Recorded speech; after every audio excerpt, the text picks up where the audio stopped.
میں بہک سکوں یہ مجال کیا، میرا رہنما کوئی اور ہے۔ نحمدہ و نصلی علی رسولہ النبی الکریم الامین، اما بعد فاعوذ باللہ السمیع العلیم من الشیطان الرجیم، بسم اللہ الرحمن الرحیم۔ قال اللہ تبارک و تعالی فی القرآن الحکیم، ان اللہ و ملائکتہ یصلون علی النبی یا ایہا الذین آمنوا صلوا علیہ وسلموا تسلیما۔ الصلاۃ والسلام علیک یا رسول اللہ وعلی آلک و اصحابک یا نبی اللہ۔ اللہ تعالیٰ کی حمد و ثنا،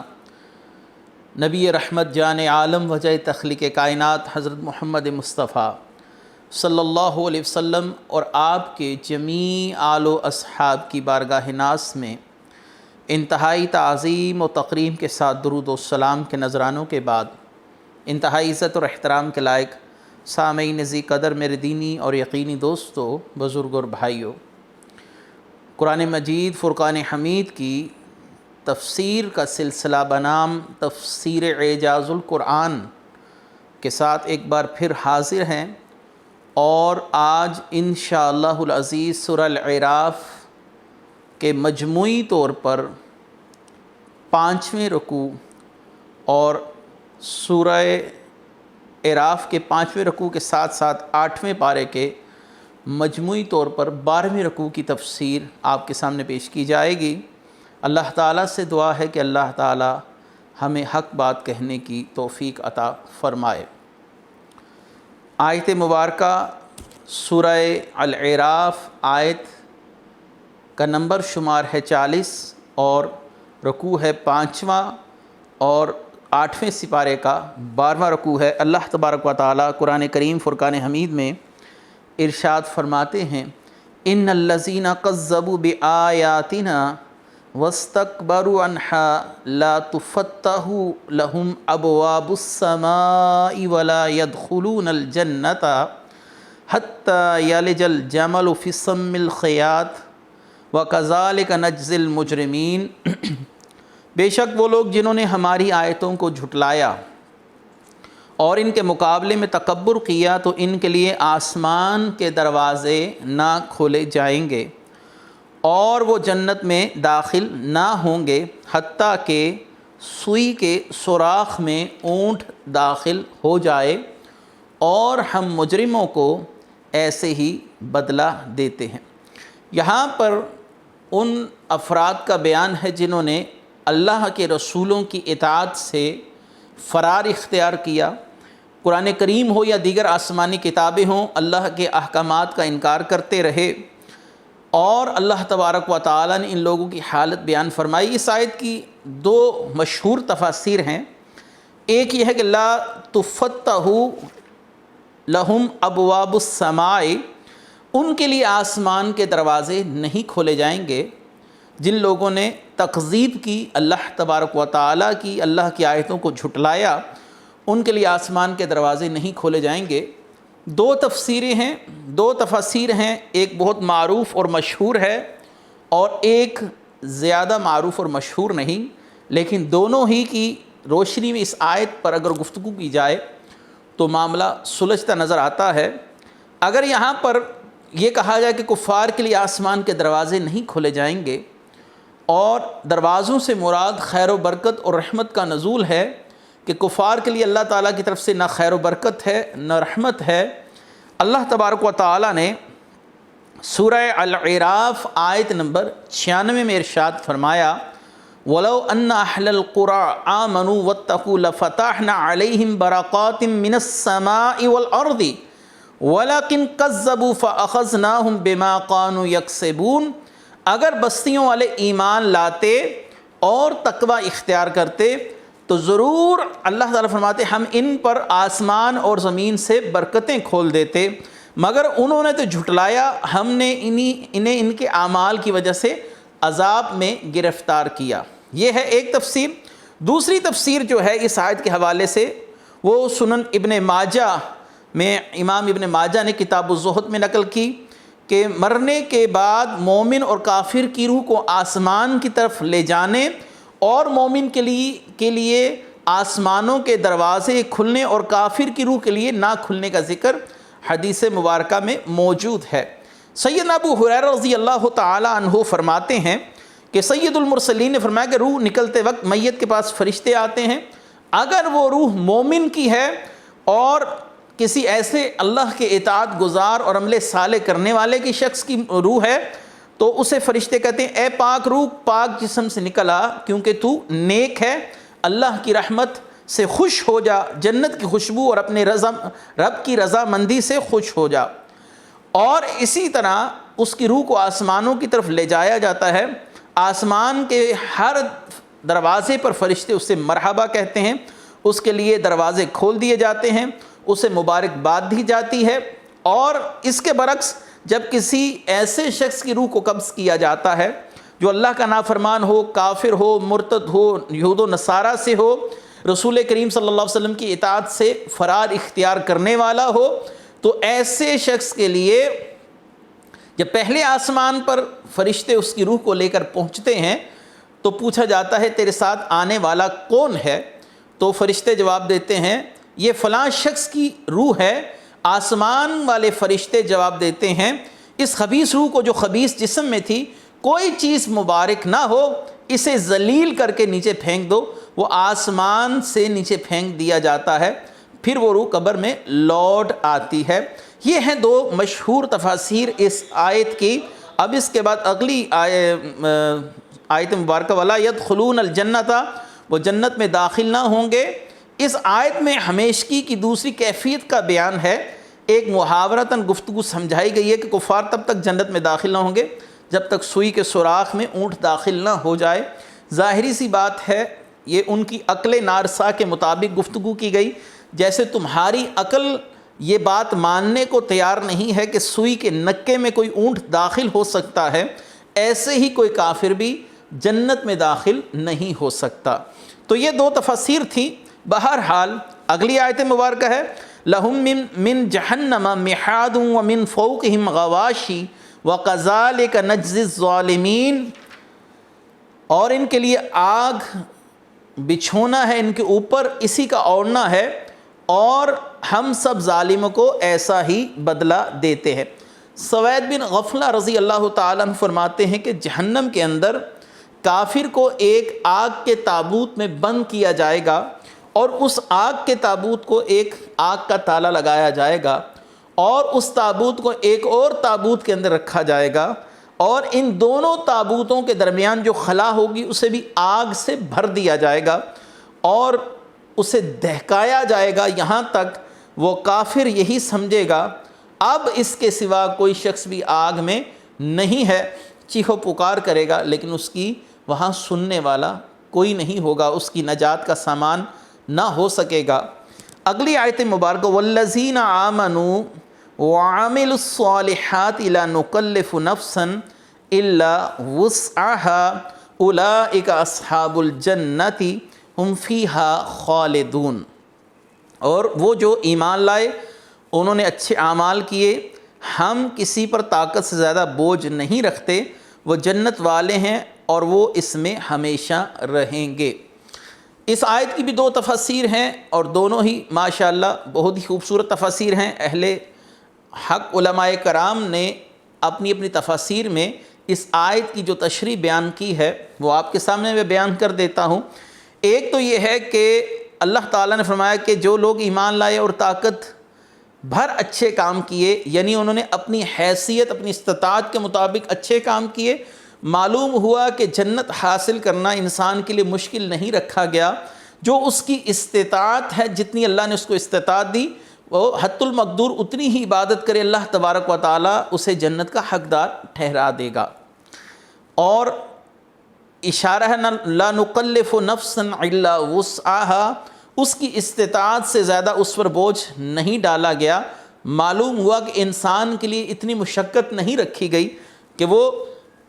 جہاں توڑ کوششیں کرے پھر جا کے اس کو جنت کا حصول ہوگا۔ اللہ تعالیٰ نے امت محمدیہ کے ساتھ بڑی رحمت والا معاملہ فرمایا ہے، اور اگر اس آیت کا معنی ایک اور لحاظ سے اور فقہی تناظر سے کیا جائے، انسان پر اس کی استطاعت سے زیادہ بوجھ نہیں ڈالا گیا، تو یہ فقہی تناظر میں اس کی تفسیر کچھ یوں ہوگی کہ اگر انسان کسی امر کے اندر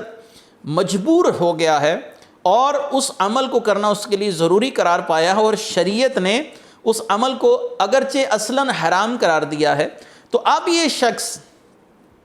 مثلاً یہ بھوکا مر رہا ہے، اس کے لیے اتنا حرام کھانا مباح ہو جائے گا جس سے اس کی جان بچ جائے۔ اور اسی طرح کی اضطراری صورتحال ہے، مثلاً اگر کسی شخص کے جسم پر کہیں زخم ہے، چوٹ ہے، وہاں پر پانی لگانے سے زخم کے خراب ہونے کا اندیشہ ہے، زخم بڑھ جانے کا اندیشہ ہے، تو شریعت اس کے لیے یہ اشارہ دیتی ہے، اور اس آیت کی روشنی میں یہ نتیجہ اخذ کیا جا سکتا ہے کہ اس کے لیے آسانی کی جائے گی، اس زخم کو پانی سے محفوظ رکھا جائے گا، دیگر حصے کو دھونے کا اہتمام کیا جائے گا۔ یعنی فقہی تناظر میں انسان کے لیے جو شریعت نے سہولیات رکھی ہیں، ان سہولیات کو بھی اسی آیت کے تحت اگر شامل کیا جائے تو انشاءاللہ یہ مسئلہ ثابت ہو سکتا ہے۔ اولئک اصحاب الجنۃ ھم فیھا خالدون، یہی لوگ اہل جنت ہیں اور اس میں ہمیشہ رہیں گے۔ اس آیت میں آپ نے دیکھا پہلے ایمان کا ذکر ہے، آمنوا وعاملوا الصالحات، اور اس کے بعد عمل صالح کا ذکر ہے۔ معلوم ہوا کہ ایمان لانے کے بعد عمل صالح کی شرط، اور اس کے بعد اللہ تبارک و تعالی انسان سے جنت کا وعدہ فرما رہا ہے۔ کوئی شخص بھی ترک نماز، ترک زکوٰۃ، اراکین حج اور ان تمام معاملات کو جن کو اسلام کا بنیادی رکن تصور کیا جاتا ہے، اگر چھوڑ دے تو وہ یقیناً جنت کا راستہ بھول گیا، کیونکہ شریعت اول تا آخر رسول کریم صلی اللہ علیہ وسلم کے دامن سے لپٹے رہنے اور دامن کو تھامے رہنے کا نام ہے، کیونکہ یہاں پر عمل صالح کی قید کے بعد جنت کا وعدہ کیا گیا۔ معلوم ہوا کہ ایمان لائے، اب یہ نہیں کہ نمازیں چھوڑ دی اور اب جنت کی خوش فہمی میں مبتلا ہیں۔ اللہ نے فرمایا وَعَامِلُوا الصَّالِحَاتِ، اور نیک عمل بھی کیے تو ان کے لیے پھر جزا ہے۔ لَا نُكَلِّفُ نَفْسًا إِلَّا وُسْعَهَا، کسی نفس پر اس کی استطاعت سے زیادہ بوجھ نہیں ڈالا گیا، ہم پر اتنی عبادات نہیں لازم کی گئیں کہ ہم وہ کر ہی نہ سکیں، ہم پر اتنی مشقت اللہ کی طرف سے ڈالی ہی نہیں گئی جو ہمارے لیے ممکن نہ ہو۔ اللہ نے ہمارے لیے نماز ہو، زکوٰۃ ہو، ہر معاملے کے اندر وہ اعتدال رکھا ہے کہ انسان اس کو برداشت بھی کر سکے، وہ عمل بخوبی سر انجام دے سکے اور جنت کے دروازے تک جا پہنچے۔ لہٰذا یہ کہنا کہ اسلام کے اندر مشقت زیادہ ہے، یہ بات قطعاً اس آیت کے خلاف ہے۔ اللہ تعالیٰ آگے ارشاد فرماتے ہیں وَنَزَعْنَا مَا فِي صُدُورِهِم مِّن غِلٍّ تَجْرِي مِن تَحْتِهِمُ الْأَنْهَارُ وَقَالُوا الْحَمْدُ لِلَّهِ الَّذِي هَدَانَا لِهَٰذَا وَمَا كُنَّا لِنَهْتَدِيَ لَوْلَا أَنْ هَدَانَا اللَّهُ لَقَدْ جَاءَتْ رُسُلُ رَبِّنَا بِالْحَقِّ وَنُودُوا أَن تِلْكُمُ الْجَنَّةُ اورثتموها بما کنتم تعملون، اور ہم نے ان کے سینوں سے بغض و کینہ کھینچ لیا اور ان کے نیچے نہریں بہیں گی، اور وہ کہیں گے تمام تعریفیں اس اللہ کے لیے ہیں جس نے ہمیں اس کی ہدایت دی، اور ہم ہدایت نہ پاتے اگر اللہ ہمیں ہدایت نہ دیتا۔ بے شک ہمارے رب کے رسول حق لائے اور انہیں ندا کی جائے گی یہ جنت ہے، تمہیں تمہارے اعمال کے بدلے میں اس کا وارث بنا دیا گیا ہے۔ اس آیت میں جو پہلی چیز کا ذکر ہے وہ ہے دلوں سے کینہ کھینچ لیا جائے گا۔ بغض اور کینہ ہے کیا اور اس کا داعیہ کیسے پیدا ہوتا ہے؟ امام غزالی رحمۃ اللہ علیہ احیاء العلوم کے اندر مکمل اس مسئلہ پر بحث فرماتے ہیں، میں اس کا اختصار اور بڑے ہی مختصر سے تعارف کے ساتھ بغض اور کینہ ہے کیا، تو امام غزالی فرماتے ہیں جب آدمی عاجز ہونے کی وجہ سے، یعنی اس کی کسی پر دسترس نہ ہو، کسی پر زور نہ چلتا ہو کی وجہ سے فوری غصہ نہیں نکال سکتا، دل کی بڑھاس نہیں نکال سکتا، تو وہ غصہ باطن کی طرف منتقل ہو جاتا ہے، یعنی اس کے دل کی طرف منتقل ہوتا ہے، وہ اس بات کو اپنے دل میں رکھتا ہے تو وہاں داخل ہو کر یہ کینہ بن جاتا ہے۔ کینے کا مفہوم یہ ہے کہ کسی کو بھاری جاننا، اس سے نفرت کرنا، کسی سے دشمنی رکھنا، اور یہ بات ہمیشہ ہمیشہ دل میں رکھنا، کسی کے لیے دل میں غصہ رکھنا، اس کو کینے سے تعبیر کیا جا سکتا ہے۔ اور کینہ جو ہے اس کے لیے متعلق اللہ تعالیٰ نے اہل ایمان کا ذکر کیا سورہ الحشر میں کہ وہ کہتے ہیں ربنا اغفر لنا ولاخواننا الذین سبقونا بالایمان ولا تجعل فی قلوبنا غلا للذین آمنوا ربنا انک رؤوف رحیم۔ اہل ایمان کہتے ہیں یا اللہ ہمارے سے پہلو کی مغفرت فرما دے اور ہمارے دلوں میں ان کے لیے کینہ نہ رکھنا۔ تو یہ اہل ایمان کا شیوا ہے، وہ کسی کے لیے نہ کینہ رکھتے ہیں اور اس کینے کو ختم کرنے کے لیے اللہ کی بارگاہ میں ملتمس ہوتے ہیں یا اللہ ہمارے دلوں میں کینہ نہ رکھنا۔ اب دو لوگ ایسے ہیں جن کا ایک دوسرے کے لیے دل میں کینے والی صورتحال ہے، یا ایک شخص دوسرے کو ناپسند کرتا ہے، تو قیامت کے دن اللہ تبارک و تعالیٰ ان کے دلوں سے کینہ کھینچ لے گا۔ مثلا اس کے لیے ایک حدیث مبارکہ بخاری شریف کتاب الرقاق ہے کہ جب مسلمانوں رسول اللہ صلی اللہ علیہ وسلم نے فرمایا جب مسلمانوں کی دوزخ سے نجات ہو جائے گی، انہیں جنت اور دوزخ کے درمیان پل پر روک لیا جائے گا، پھر ان میں سے جس کے ساتھ دنیا میں زیادتی کی ہوگی اس کا قصاص لیا جائے گا، اور پس جب ان کو پاک اور صاف کر دیا جائے گا تب ان کو جنت میں داخل ہونے کی اجازت دی جائے گی۔ اس ذات کی قسم جس کے قبضہ قدرت میں محمد صلی اللہ علیہ وسلم کی جان ہے، ان میں سے ہر ایک شخص کو جنت میں اپنے ٹھکانے کا دنیا کے ٹھکانے سے زیادہ علم ہوگا۔ ایک تو یہ ہے ایک شخص جس کے ساتھ اللہ تعالیٰ خیر والا معاملہ فرمانا چاہے گا اور اسے جنت میں بھیجنے کا ارادہ فرمائے گا، اور ایک شخص کے ساتھ جس کے ساتھ اس نے زیادتی کی ہوگی، اللہ تبارک و تعالیٰ اس کے دل سے اس کی نفرت اور کینے کو کیسے ختم فرمائے گا؟ جس کے ساتھ زیادتی ہوئی ہوگی اس کو جنت میں ایک بہت خوبصورت محل دکھایا جائے گا، وہ اس محل کو دیکھ کر انتہائی خوشی اور فرحت کا اظہار کرے گا، یا باری تعالیٰ یہ محل تو بہت خوبصورت ہے۔ اللہ تبارک و تعالیٰ فرمائیں گے یہ تجھے مل سکتا ہے اگر تو اپنے فلاں بھائی کو معاف فرما دے، اس نے جو تیرے ساتھ زیادتی کی ہے اور تیرے دل میں جو اس کے لیے بات ہے اس کو ختم کر دے۔ وہ شخص اس جنت کے محل کی خوبصورتی میں ایسا گرفتار ہوگا، ایسا گرویدہ ہوگا، فوراً کہے گا یا اللہ میں نے اسے معاف کیا، تو اللہ تعالیٰ اس شخص کو جس کے ساتھ زیادتی ہوئی ہوگی وہ محل عطا فرما دے گا، اور جس کے ساتھ اس نے خیر کا معاملہ فرمایا ہوگا اس کو بھی معافی عطا فرما کر جنت میں داخل فرما دے گا۔ یاد رکھیے کہ کینہ ایک باطنی بیماری ہے اور اس کے مذمت میں بہت سی احادیث مروی ہیں۔ نبی کریم صلی اللہ علیہ وسلم نے فرمایا بغض رکھنے والوں سے بچو کیونکہ بغض دین کو مونڈ دیتا ہے۔ جیسے آپ کسی حجام کے پاس جائیں، کسی نائی کے پاس جائیں جس کو باربر کہا جاتا ہے، وہ استرے کے ساتھ سر سے بالوں کو مونڈ دیتا ہے اور بال پیچھے باقی ہی نہیں رہتے، ایسے ہی کینہ جو ہے یہ دل کو اس طریقے سے کسی کی نفرت میں مبتلا کرتا ہے کہ انسان کا دین اس سے مونڈا جاتا ہے، دین صاف ہو جاتا ہے۔ اور خود سوچئے جب ایک عام مومن بھائی کے لیے، مسلمان بھائی کے لیے کینہ رکھنے کا اتنا بڑا وبال ہے احادیث میں، تو وہ لوگ جو اولیاء کے لیے دل میں کینہ رکھتے ہیں، اولیاء کو ناپسند کرتے ہیں، صحابہ کو ناپسند کرتے ہیں، اہل بیت کو ناپسند کرتے ہیں، ان کا ایمان کہاں باقی رہتا ہوگا؟ تو اللہ تعالیٰ سے توفیق مانگنی چاہیے کہ اللہ تعالیٰ انسان کو کسی شخص کے لیے دل میں کینہ نہ رکھنے کا معاملہ عطا فرما دے، وہ دل میں کسی کے لیے کینہ نہ رکھے، کسی کے لیے نفرت نہ رکھے۔ اگلی آیت مبارکہ اللہ تبارک و تعالیٰ فرماتے ہیں وَنَادَى أَصْحَابُ الْجَنَّةِ أَصْحَابَ النَّارِ أَن قَدْ وَجَدْنَا مَا وَعَدَنَا رَبُّنَا حَقًّا فَهَلْ وَجَدْتُم مَّا وَعَدَ رَبُّكُمْ حَقًّا قَالُوا نَعَمْ فَأَذَّنَ مُعَذِّنٌ بَيْنَهُمْ اللعنۃ اللہ علی الظالمین۔ اور جنتی جہنم والوں کو پکار کر کہیں گے کہ ہمارے رب نے جو ہم سے وعدہ فرمایا ہے ہم نے اسے سچا پایا، تو کیا تم نے بھی اس وعدے کو سچا پایا ہے جو تم سے تمہارے رب نے کیا تھا؟ وہ کہیں گے ہاں، پھر ایک ندا دینے والا ان کے درمیان پکارے گا ظالموں پر اللہ کی لعنت ہو۔ اہل جنت جنت میں جا کر، اہل جہنم جہنم میں جا کر وہاں کے معاملات کو دیکھیں گے، اور اب اہل جنت جہنمیوں سے خطاب کریں گے۔ جنت سدرۃ المنتہا کے قریب ہے اور جہنم 7 زمینوں کے نیچے۔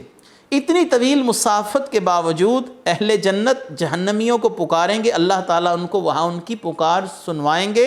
اور پھر جہنمی جواب دیں گے، اہل جنت ان کے جواب کو سنیں گے۔ معلوم ہوا کہ مسافت کا زیادہ ہونا یہ سماعت کی نفی نہیں کرتا۔ اس کی ایک بڑی مثال حضرت سلیمان علیہ السلام کا چیونٹیوں کی گفتگو کو سننا اور اس پر تبسم فرمانا، مسکرانا۔ تو دور سے سننا اگر اللہ تعالیٰ اہل جنت اور اہل جہنم کو عطا فرما سکتا ہے تو اپنے محبوبوں کو بدرجہ اتم اس خاصیت سے سرفراز کر سکتا ہے۔ اور پھر اللہ نے وعدہ بھی کیا ہو کنت السمع الذی یسمع بہ وبصرہ الذی یبصر بہ، میں اپنے ولیوں کے کان بن جاتا ہوں۔ بہت سے لوگ کہتے ہیں دور سے تو خدا سن سکتا ہے، دور سے ولیوں اور نبیوں کا سننا ماننا یہ شرک کے مترادف ہے، ایسے لوگوں کی عقل کا ماتم کیا جا سکتا ہے۔ اللہ تعالیٰ تو شارک سے بھی زیادہ قریب ہے، اللہ ہم سے دور ہے ہی کب؟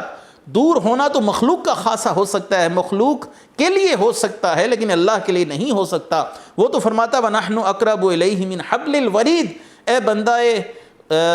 گناہگار میں تیری شارک سے بھی قریب ہوں، اے میرے بندے میں تیری شارک سے بھی زیادہ قریب ہوں۔ تو دور سے اہل جنت جہنمیوں کو سنیں گے، اہل جہنم جنتیوں کو دیکھیں گے، اور دونوں ایک دوسرے سے اللہ کے کیے ہوئے وعدوں کے متعلق سوال کریں گے تو جواب دیا جائے گا ایک دوسرے کی طرف سے، ہاں اللہ کی طرف سے ہم نے کیے ہوئے وعدوں کو حق پایا، اللہ تعالیٰ اپنے وعدے پورے فرمانے والا ہے۔ الذین یصدون عن سبیل اللہ ویبغونها عوجا وہم بالآخرۃ غافلون، اور جو اللہ کی راہ سے روکتے ہیں، اسے ٹیڑھا کرنا چاہتے ہیں، وہ آخرت کا انکار کرنے والے ہیں۔ کفار تو اس آیت میں شامل ہیں ہی، لیکن یہاں پر وہ جدید ذہنیت کے مسلمان بھی شامل ہیں جو جدید ذہنیت کے نصارہ سے متاثر ہیں۔ اب اسلام پر یہی اعتراض اٹھاتے ہیں، کبھی موسیقی کے جواز پر لوگوں کو، نئی نسل کو لیکچرز دیتے ہیں، کبھی پردے اور بے پردگی کے معاملات کو لے کر شریعت کی مخالفت کی جاتی ہے، اور افسوس یہ ہے اس پر ترا یہ کہ کرنے والے مسلمان ہیں جو کہتے ہیں کہ ہم نے کلمہ بھی پڑھا ہے۔ یہ جدید ذہنیت کو اور جدید اعتراضات کو اسلام میں داخل کر کر نئی نسل کا ذہن خراب کر رہے ہیں۔ اللہ نے فرمایا جو اللہ کی راہ سے روکتے ہیں اور کجی چاہتے ہیں، وَيَبْغُونَهَا عِوَجًا، اور اس کے اندر چھوٹے موٹے راستے بنا کر دائیں سے نکلنا، بائیں سے نکل جانا، اللہ تبارک و تعالیٰ نے فرمایا یہ وہ لوگ ہیں جو آخرت کا انکار کرنے والے ہیں۔ جب انسان کو آخرت کا معاملہ حتمی یقینی طور پر معلوم ہو کہ میرا رب میرے ساتھ کیا معاملہ کرے گا، مجھے اس کی بارگاہ میں کھڑا ہونا پڑے گا، ہر سوال کا جواب دینا پڑے گا، تو یقیناً ایسی گفتگو نہ کرتا۔ انسان کا جب دل مر جاتا ہے، نہ وہ اللہ سے خوف محسوس کرتا ہے، نہ اللہ کے عذاب کو یاد کرتا ہے، نہ روز محشر کو یاد کرتا ہے۔ دلوں کو زندہ رکھنا یہ اللہ کے ذکر کے ساتھ ہے، اللہ والوں کی صحبت سے دل زندہ ہوتے ہیں۔